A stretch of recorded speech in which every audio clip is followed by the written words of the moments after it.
This is going to be an example on how to dye any type of Rubik's Cube or any type of plastic.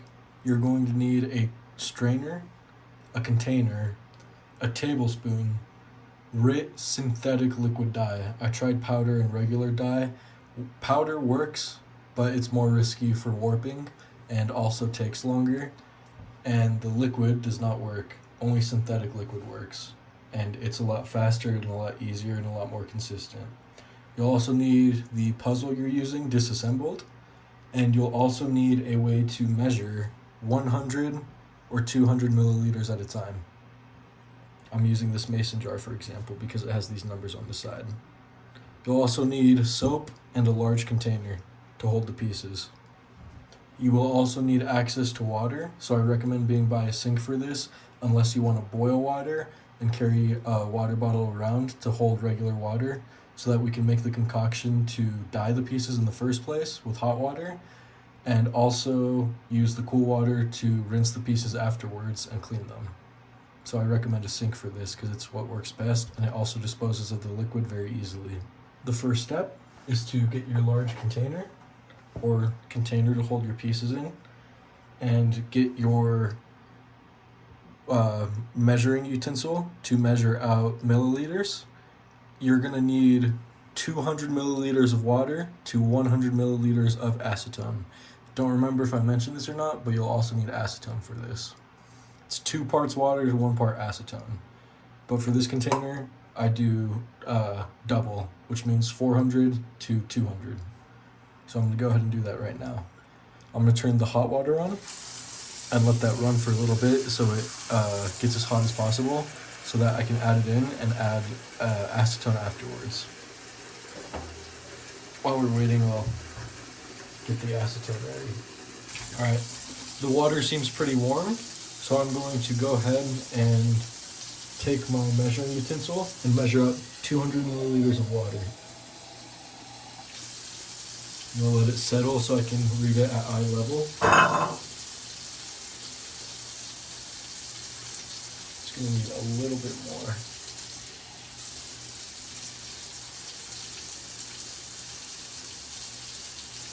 Perfect. I'm gonna pour that in my container and I'm gonna measure out another 200. You don't have to double it. I'm only doubling it because the size of my container is a little larger, because the puzzle I'm dyeing is also larger.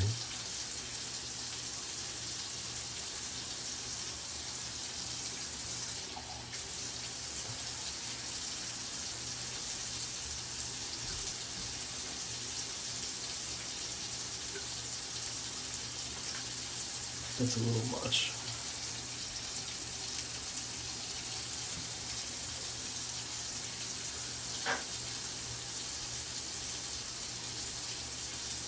That's perfect.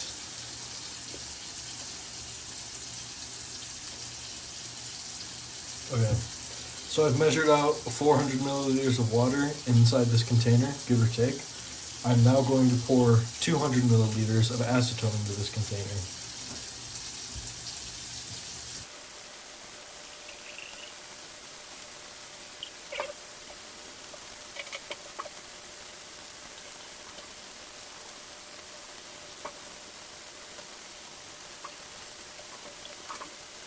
Alright, as difficult as that was, I finally measured out 200 milliliters. So I'm also going to pour that into the water.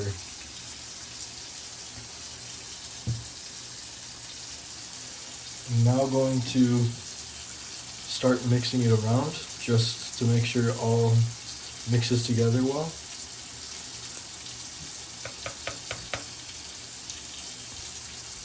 I'm now going to get my first color, which I'm going to be starting with red. I'm going to shake it,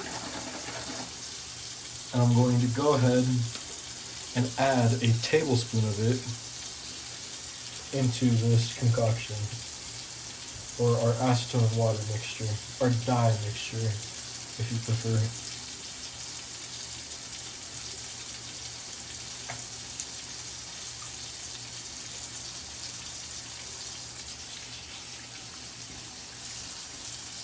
Once I've added a tablespoon in, I'm going to close the dye and mix this around, just to make sure all the dye mixes in very well as well.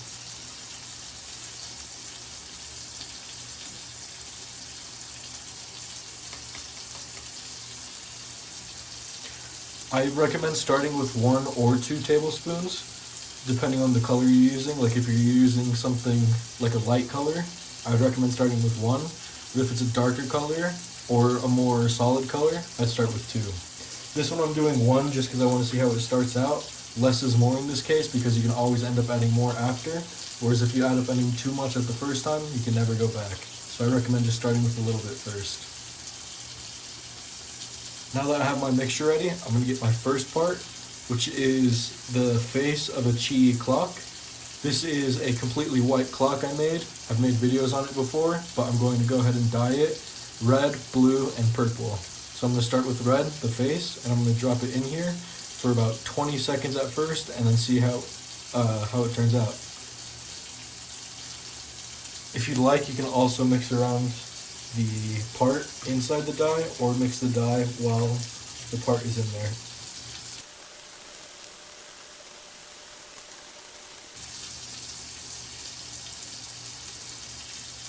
You can take the part out and rinse it under some cold water instead and see how it's dyeing, how it's turning out. You can see there though, 20 to 30 seconds and it's already dyeing pretty well.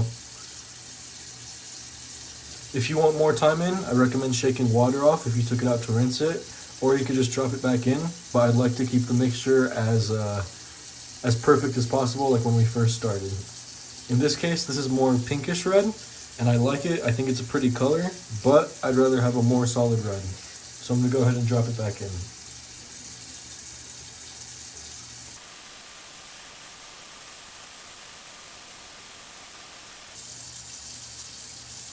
I'm going to take it out again and see how it's going.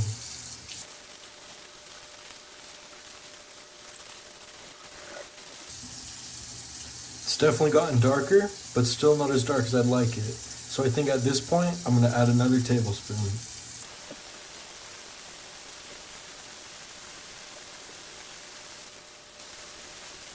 Now that I've added another tablespoon, I'm going to mix it around again. Get as much water off as possible from my part, just by shaking it, air drying it, and then drop it back in.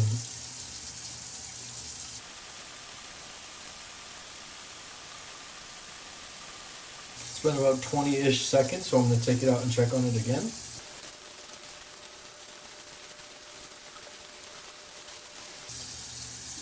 I really like this red, so I think I'm going to end up sticking with it. I'm going to go ahead and set this part aside and let it dry.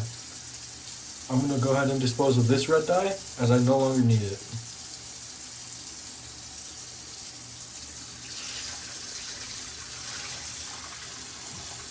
The next color I'm going to be using is blue.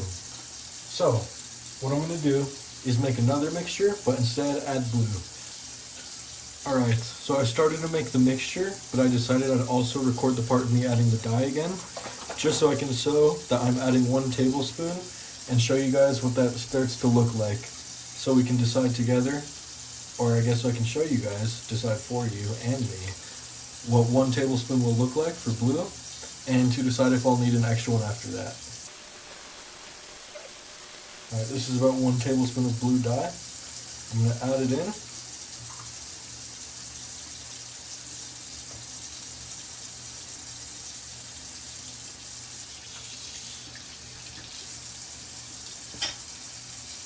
Close the lid of my dye.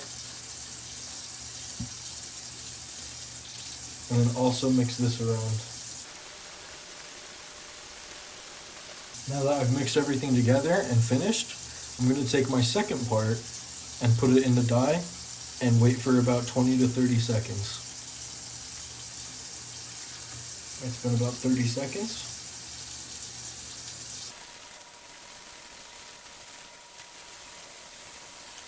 It's kind of too too light of a blue for my liking, so I'm going to actually just add another tablespoon immediately because I don't think it's going to get much darker, and then check on it faster. Alright, here's what the blue looks like now. There's what it's going to look like with the red. I really like them together, and I really like the contrast, so I think I'm going to stick with it. There's what it's going to look like. Now, time to go into the dials, which we're all going to dye at once. So, for this part, since I used a blue dye just now, and I want the dials to be purple, I'm going to go ahead and just reuse this one. But because of magnet polarity, I'm going to split the dials in half. So plus positive polarity is going to be through one run, negative polarity is going to be through another run. And I'll show you how to reuse a dye if you want to get multiple pieces out at once. Firstly, I get another container and set it under where I'm going to be pouring the dye when I want to save it. And I'm also going to be getting a strainer so it can hold the pieces but let the dye run. And put it over that part. Alright, that seems like it's going to work fine. So, to this dye, I'm going to add 2 tablespoons of red.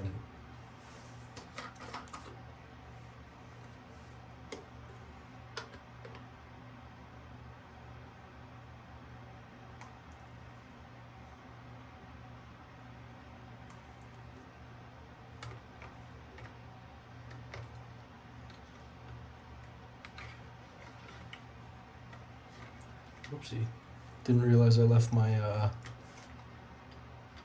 fork in there. Guess you can kind of see what purple that's going to turn out to be.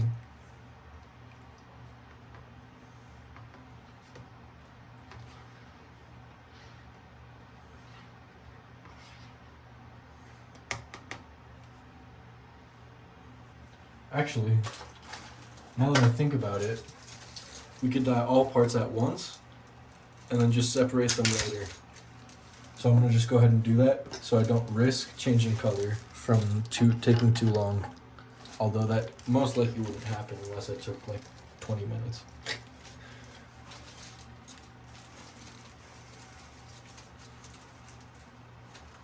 I had them baggied separately already, but I'm just gonna do it all at once.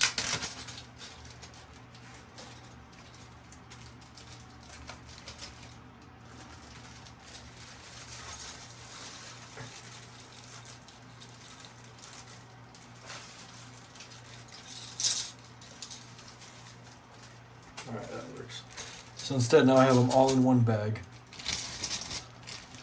Now with this purple mixture, I'm going to mix it before I put the parts in.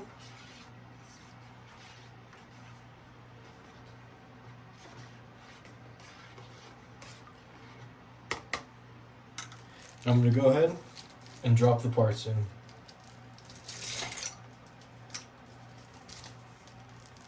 All at once, instead of doing one at a time like we've been. I'm going to keep mixing it around thoroughly this entire process.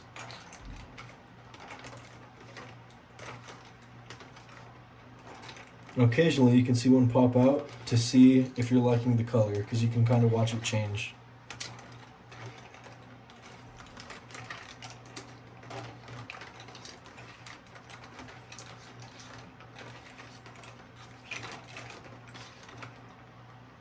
It's looking pretty nice. I'm going to go ahead and take it out before it gets a little darker, just to see how it turns out.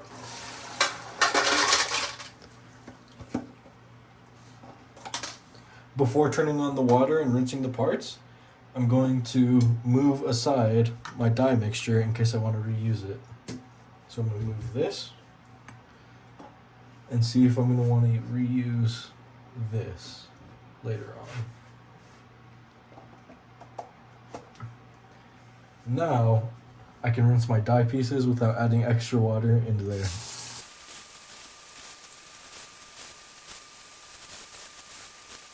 Alright, I really like the color of these, so I think I might just keep it. First try. I'm going to take one out and hold it up against both plates, just to show you what it'll somewhat look like, the finished product. Looks a little weird, but at least I'm not going to get my clock mistaken with others that are turning it And it's a one-of-a-kind clock that I've made myself.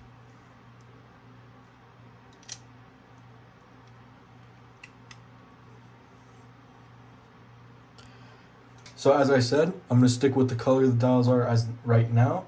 So I'm going to go ahead, unplug this since I had it plugged.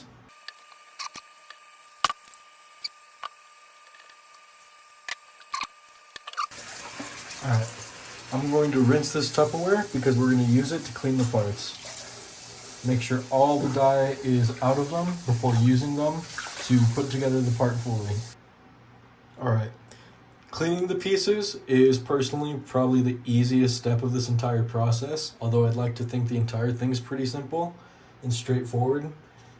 This cleaning is to ensure that all the dye leaves the pieces and that there's no remaining dye so that it can ruin your puzzle, because we would not want that to happen, and so that the puzzle just looks as clean as possible. You're going to get a container with your lid, which in this case, the container I used to dye also has use for a lid. You're going to let warm water, not hot, warm water run for a little while until it gets decently warm.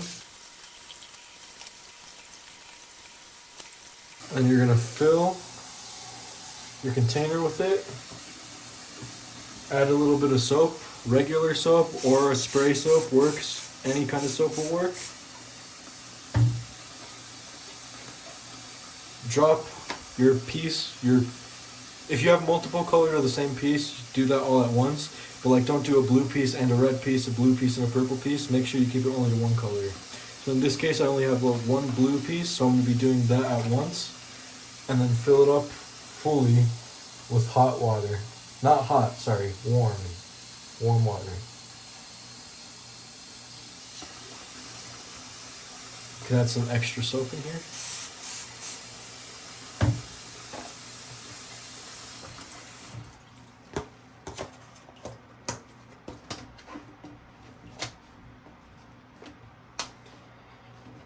Alright, put the lid on your container as I've just done, and now just shake it around like it's a small miniature handheld washer machine, just to ensure all the dye leaves the piece once again.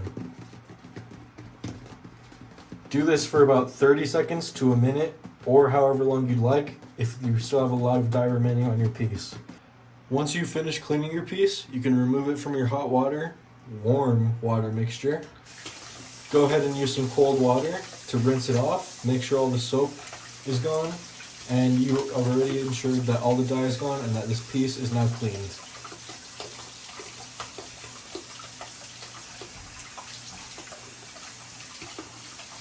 After you do a quick rinse, you can go ahead and set it aside and move on to the rest of your pieces.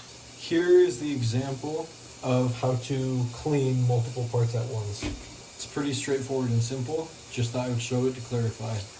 I'm going to go ahead and take the dials, or the face dials that I dyed all at once, and do the same thing.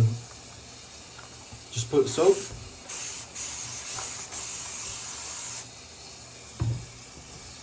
warm water,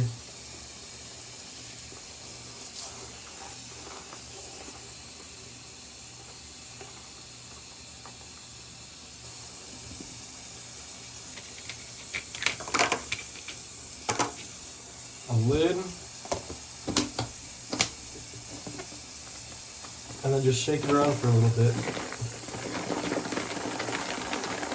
So same exact process, but you can do multiple parts at once as long as they're the same color. Since I'm using multiple parts, I'm going to go ahead and bring out my strainer, change the water to completely cold water so I can rinse these parts immediately. Get a few more seconds of cleaning in here. And we'll go ahead and just pour them immediately in here so that I can rinse them down and set them aside and move on to the drying process. I'll go ahead and cut to that so you don't have to waste your time. Once you've finished washing your parts, you can go ahead and transfer them to a paper towel and let them dry. And then once they dry, you can go ahead and assemble the puzzle. I will be letting these parts dry and assemble the puzzle off camera, but I will cut to the finished product before the end of the video. Alright, here's a quick conclusion to end the video. This is what the puzzle turned out to be like. You can see the red side and blue side, as well as the purple dials with the white pins. The puzzle is obviously fully functional, just as a regular standard Qi clock would be. And don't know if I'm gonna main it, but I just thought I would try this for the fun of it and to use as an example cube for the dyeing process. Yeah, I think it came out pretty well. If you look closely, you can kind of see like some weird spots here on the puzzle. I think what happened is because these dials are magnetic, they stacked upon each other because obviously magnets attract. And when I was mixing them around, sometimes they would stack upon another, which means that area wouldn't get as much dye as the other one would. Like say these areas where it wouldn't be stacked. But you can see it on both sides. It's really bad here and here. But I guess now I know what to do when it comes to clock, because this was my first time dyeing a clock. Usually I just dye end by end puzzles or anything else with internals. So, I mean, I don't think it's awful for my first time. And I think this should still be a decent tutorial for those of you watching who are interested in this, both clock and any internals. But I will say now, be careful with magnetic parts. Like the way I do it, I only keep the same magnet polarity to a batch. So like when I was dyeing my, what was it? My GAN 5x5, I kept the midges to one run and then the wings to a separate run and the corners to a separate run as well, since they all have magnets and they're all different polarities. Not all of them are different polarities, but like from each other so that they attract or don't attract. So I did that, and it didn't come out spotty like this, but because the clock dials are like rounded and can attract like literally anywhere, I guess, because there's 12 magnets in each one, I think. You can see it kind of messed with that. At least that's what I think happened, because this has never happened before. But yeah, that's my conclusion to this video. I hope you guys find this interesting and helpful if you want to do this. Leave any questions you have in the description, please, as you wish. And yeah, thanks for watching. Hope this works out for you if you try it. Bye, guys.